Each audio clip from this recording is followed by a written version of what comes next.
Hi friends, நம்ம விஜய் மல்லி ஸ்டோரியில் யாருமே வராத போது நீங்களாவது வந்தீங்களே சார், இப்போ தான் கொஞ்சம் ஆறுதலாக இருக்குது அப்படின்னே சொல்லலாம்.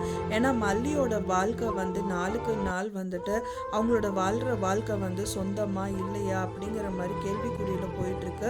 ஸோ இப்படி இருக்கும்போது வந்து மல்லியே அவங்க வீட்டு ஆட்களை வந்துட்டு விஜயே வந்தாலும் எந்த கேள்வியும் கேட்கக்கூடாது அப்படிங்கிற மாதிரி நிறைய ரூல்ஸ் வந்து போட்டு வச்சுருக்காங்க. ஸோ அதுக்காகவே கண்டிப்பாக யாரும் கேட்க மாட்டாங்க. ஆனால் மல்லி சொன்னவங்க அவங்களே கேட்பாங்களா? கண்டிப்பாக கேட்கவும் மாட்டாங்க. ஸோ அப்படி இருக்கும்போது வந்து பார்த்திங்கன்னா இப்போ இருக்கிற போயிட்டுருக்க சூழ்நிலை கண்டிப்பாக யாராவது ஒருத்தர் வாய் திறந்து தான் ஆகணும். திறக்கலைன்னா ரொம்ப கஷ்டம் அப்படின்னே சொல்லலாம். ஏன்னா விஜயும் அந்த மாதிரி பர்சன் கிடையாது. அவரும் வந்து முடிஞ்ச வரைக்கும் அங்கேருந்து விலகி வரணும்னு தான் நினைக்கிறாங்க.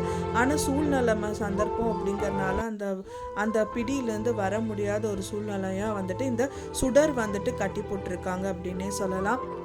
ஸோ அப்படி இருக்கும்போது தான் இவர் வந்து என்ட்ரி கொடுத்துருக்காரு. யாருன்னு பார்த்தீங்கன்னா நம்ம மல்லியோட அண்ணா தான் அப்படின்னே சொல்லலாம். மல்லியோட அண்ணா வந்தது மட்டும் இல்லாமல் மல்லி கேட்குறாங்க எப்படின்னா இருக்கீங்க அப்படின்னு சொல்லிட்டு ஒரு சந்தோஷமாக சிரிச்சுட்டே கேட்குறாங்க.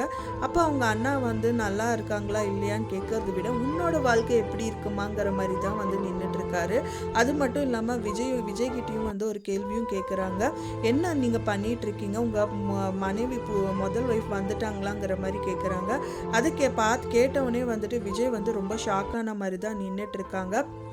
அந்த தான் வந்து பார்த்தீங்க அப்படின்னா என்ன காலையில் ஒருத்தி சாயந்தரம் ஒருத்தி நல்லா இருந்துகிட்ருக்கீங்க, இப்படியெல்லாம் இருந்தால் நல்லா இருக்காது அப்படிங்கிற மாதிரி வந்து கை தூக்கி பேசிகிட்டு இருக்காரு.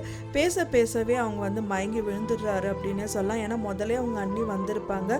வந்து இந்த விஷயங்கள் எல்லாமே வந்துட்டு பார்த்தீங்கன்னா சொல்லியிருப்பாங்க மல்லிகிட்ட. அவங்க அண்ணாவுக்கு உடம்பு சரியில்லை, ஹார்ட் ஆப்ரேஷன் பண்ணணும் அப்படின்னு சொல்லியிருப்பாங்க. ஸோ அப்படி இருந்தும் வந்து மல்லியோட வாழ்க்கை வந்துட்டு இந்த மாதிரி ஆயிடுச்சு, நாகும் வந்து இப்போ கண்டிப்பாக சொல்லியிருப்பாங்க. அதை கேட்டவுடனே தான் வந்து அவங்க அண்ணா வந்து கிளம்பி வந்திருப்பாரு. ஸோ அவங்களுக்கு ரொம்ப சங்கட்டமாக போச்சு அப்படின்னே சொல்லலாம். ஸோ இந்த நிலமையில வந்து மயங்கி விழுந்துட்டாரு, இமீடியட்டாக ஆப்ரேஷன் பண்ணி தான் ஆகணுங்கிற மாதிரி ஒரு சூழ்நிலைமை கண்டிப்பாக அங்கே வரும் அப்படின்னு தான் எதிர்பார்க்கப்படுது. அதுக்கப்புறமா மல்லி என்ன நினைப்பாங்க, ஸோ இருக்கிறதால இருக்கட்டும், முதல் அண்ணாவோட லைஃப்பை வந்து முதல் காப்பாற்றணும் அப்படிங்கிற மாதிரி தான் ஓடுவாங்க. ஏன்னா விஜயும் மல்லியும் தான் வந்து பார்த்தீங்கன்னா அவங்களுக்கு கால் டாக்ஸியில் கூட்டிகிட்டு போகிறாங்க. கண்டிப்பாக இந்த மாதிரி விஷயங்கள் தான் வந்துட்டு டாக்டர் சொல்லுவாங்க. அதுக்கப்புறமா இவங்க என்ன ஸ்டெப் எடுப்பாங்க அப்படின்னு பார்த்தீங்கன்னா கண்டிப்பாக வந்து ஆப்ரேஷன் பண்ணணும். ஸோ அதுக்கு வந்து பணம் வேணும் அப்படின்னு சொல்லி தான் கேட்டிருந்தாங்க அவங்க அண்ணி. ஸோ இப்போ இருக்கிற சூழ்நிலையில் இம்மீடியட்டாக ஆப்ரேஷன் பண்ணணுன்னா என்ன பண்ணுறதுன்னு யோசிச்சுட்டு இருப்பாங்க. ஸோ அந்த நிலமையில் தான் வந்து இந்த கதிரேஷன் கையை தான் வந்து எதிர்பார்க்கறதா இருக்கும். ஏன்னா வந்து இப்போ வந்து நிறைய வசதிகள் வந்துச்சு, இப்போ டெண்டரும் கூட அவரோட கைக்கு வந்துருச்சுங்கிறதுனால அவர்கிட்ட தான் வந்து போய் கேட்பாங்க. ஏன்னா விஜய்க்கும் வந்துட்டு அந்தளவுக்கு காசு கொடுத்து ட்ரீட்மெண்ட் பண்ணுற அளவுக்கு இப்போ வசதி இல்லை அப்படிங்கிறனால போய் நிற்பாங்க. ஸோ இதுவே ஒரு நல்ல சூழ்நிலைமை அப்படின்னு சொல்லிட்டு மல்லியை வந்துட்டு அவங்கக்கிட்ட பேசி நானே காசு கொடுக்குறமே, எவ்வளோ ஃபுல் செலவுமே நான் கொடுக்குறேன், ஹாஸ்பிட்டல்லேருந்து ஒரு நயா பைசா நீ செலவு பண்ண வேண்டாம், ஆனால் வந்து விஜயோட வாழ்க்கையை விட்டு போயிடுங்கிற மாதிரி நிறைய விஷயம் சொல்கிறதுக்கு நிறையவே சான்சஸ் இருக்குது அப்படின்னே சொல்லலாம். ஏன்னா வந்து இந்த சுடரும் வந்து பார்த்திங்கன்னா சரி ஓகே வந்தோமா பணத்தை சுட்டினோமா போனோமான்ட்டு இல்லாமல் அவங்களும் வந்து பார்த்திங்கன்னா டேரா போட்டு உட்காரணுங்கிற மாதிரி உட்காந்துட்ருக்காங்க. ஸோ அதனாலேயே வந்து பார்த்திங்க அப்படின்னா வந்துட்டு இந்த மாதிரி விஷயங்கள் நடக்கிறதுக்கு நிறையவே பாசிபிலிட்டிஸ் இருக்குது. ஸோ இதுவே வந்து சந்தர்ப்பத்தை வந்து அமைச்சு கொடுத்ததான் வந்துட்டு நடந்துருச்சு. ஏன்னா வந்து பார்த்திங்கன்னா அவங்க அண்ணா வந்து மல்லிக்கு நியாயம் கேட்கணுங்கிற மாதிரி தான் வந்தாங்க. ஆனால் அவங்க அண்ணா கையிலே அவங்க வாழ்க்கையை முடிச்சு கொடுக்கணுங்கிற மாதிரி ஒரு சந்தர்ப்பம் வந்துருமோ அப்படிங்கிற மாதிரி தான் ரொம்பவே பயமாக இருக்குது அப்படின்னே சொல்லலாம். ஏன்னா இப்போ உங்கள் வீட்டாள்களும் வந்து மல்லி பற்றி பேசுறதுக்கான வாய்ப்புகள் இல்லை. ஆனால் அவங்க அட்லீஸ்ட் அவங்க அண்ணாவாவது வந்து பேசினாரே அப்படின்னு ஒரு சந்தோஷம் பட்டோம் அப்படின்னா அதுக்கும் கூட வந்து பார்த்திங்கன்னா அவங்க கையை தான் எதிர்பார்க்கணுங்கிற மாதிரி ஆகிப்போச்சு. ஸோ இதனாலேயே மல்லி என்ன நினைப்பாங்கன்னா ஓகேங்க, எனக்கு வந்து அண்ணா நல்லா பொழைச்சா போதும், நீங்கள் வந்து என்னோடய லைஃபெல்லாம் எனக்கு முக்கியம் இல்லை அப்படிங்கிற மாதிரி போகிறதுக்கு நிறையவே பாசிபிலிட்டி இருக்குது. ஸோ அந்த மாதிரி ஒரு நிலமை மட்டும் வந்துடவே கூடாது மல்லிக்கு அப்படின்னு தான் எதிர்பார்க்குறோம். இன்னொரு விஷயம் என்ன அப்படின்னு பார்த்தீங்கன்னா இந்த சுடரும் விடுறதே இல்லை. இந்த ரகு கிட்ட வந்து கால் பண்ணி பேசுகிறாங்க. கால் பண்ணி பேசுறது மட்டும் இல்லாமல் எனக்கே வந்து நான் இங்கே தான் இருப்பேன், இதுதான் என்னோட லைஃப், அண்ட் விஜயை வந்து எந்த விதத்துலையும் நீங்கள் தொந்தரவு பண்ணக்கூடாது அப்படிங்கிற மாதிரி விஷயங்கள் தான் வந்து பேசுவாங்கன்னு எதிர்பார்க்கப்படுது. ஒன்ஸ் அது மட்டும் சொல்லிட்டாங்கன்னா அவ்வளோதான் போச்சு.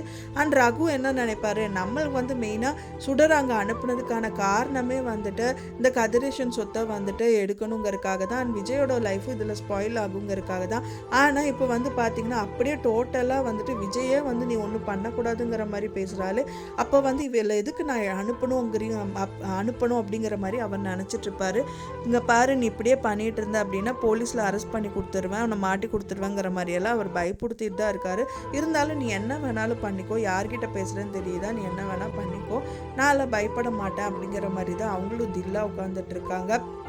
ரகுவே அவங்க வீட்டுக்கு வந்து இது வந்து உங்கள் பொண்ணு கிடையாது அப்படின்னு சொல்லிட்டு ஃபோட்டோ கிட்ட எல்லாம் வந்து கொடுத்து இந்த மாதிரிலாம் வீடியோஸ் எல்லாம் காமிச்சு இந்த மாதிரியெல்லாம் பண்ணுற பொண்ணு தான் அப்படின்னு ப்ரூவ் பண்ணாலும் அப்போவும் வந்து நடிச்சு ஏதாவது மலுப்பருக்கு கூட சான்சஸ் இருக்குது. ஸோ கதைக்களம் எப்படி போகும் அப்படிங்கிறது தான் பெரிய ரணகலமாக போயிட்டுருக்கு. ஆனால் ஏதாவது ஒரு துடுப்புச்சீட்டு கிடச்சா மட்டும்தான் இப்போ மல்லியோட லைஃப் வந்துட்டு சேவ் ஆகிற மாதிரி இருக்கும். இப்போவும் வந்து பார்த்திங்கன்னா அவங்க அண்ணா கேட்டாங்களே அப்படின்னு ஒரு ஆறுதல் படுறதுக்கு கூட இல்லை. அப்பவும் வந்து பார்த்தீங்க அப்படின்னா வந்துட்டு அவங்களுக்கு காசு இல்லாத ஒரே ஒரு காரணத்தை வச்சுட்டு அவங்களோட லைஃபையே முடிச்சு கட்டிடுவாங்கங்கிற மாதிரி தான் வந்துட்டு எபிசோட்ஸும் வந்து காமிச்சிட்டே இருக்காங்க. வர வர வர வர ரொம்ப டவுன் ஆகிட்டே போகுது அப்படின்னே சொல்லலாம். இன்னும் வந்துட்டு ஒரு எனர்ஜெட்டிக்காக அவங்க எதிர்த்து வரணும் மல்லி அப்படின்னா கண்டிப்பாக இந்த ரேணுகா வந்து பொய் அப்படிங்கிற ஒரே ஒரு சாட்சி வந்து ஸ்ட்ராங்காக கிடைக்கணும், அதை எல்லாருமே நம்பணும் அப்படிங்கிற மாதிரி தான் வந்துட்டு கதைக்களம் அமையணும். ஸோ அதுக்கான முயற்சிகள் யாராவது மேற்கொள்வாங்களா, இல்லை அதுவும் வந்து எதிர்ச்சியாக நடக்குமாங்கிற மாதிரி தான் வந்து நிறைய கேள்விகள் வந்து வியூவர்ஸ் மத்தியில் எழும்பிட்டே இருக்குது. ஸோ வெயிட் பண்ணி பார்க்கலாம் ஃப்ரெண்ட்ஸ் என்ன நடக்குது அப்படின்னு சொல்லிட்டு. நான் சொன்ன இந்த தகவல் உங்களுக்கு பிடிச்சிருந்தா மறக்காமல் லைக் பண்ணுங்கள், ஷேர் பண்ணுங்கள், கமெண்ட் பண்ணுங்கள், சப்ஸ்கிரைப் பண்ணுங்கள். மேலும் இன்னொரு மல்லி சீரியல் அப்டேட்டோட நெக்ஸ்ட் மீட் பண்ணுறேன். தேங்க்ஸ் ஃபார் வாட்சிங் மை டியர் ஃப்ரெண்ட்ஸ். நெக்ஸ்ட் வீடியோவில் பார்க்கலாம்.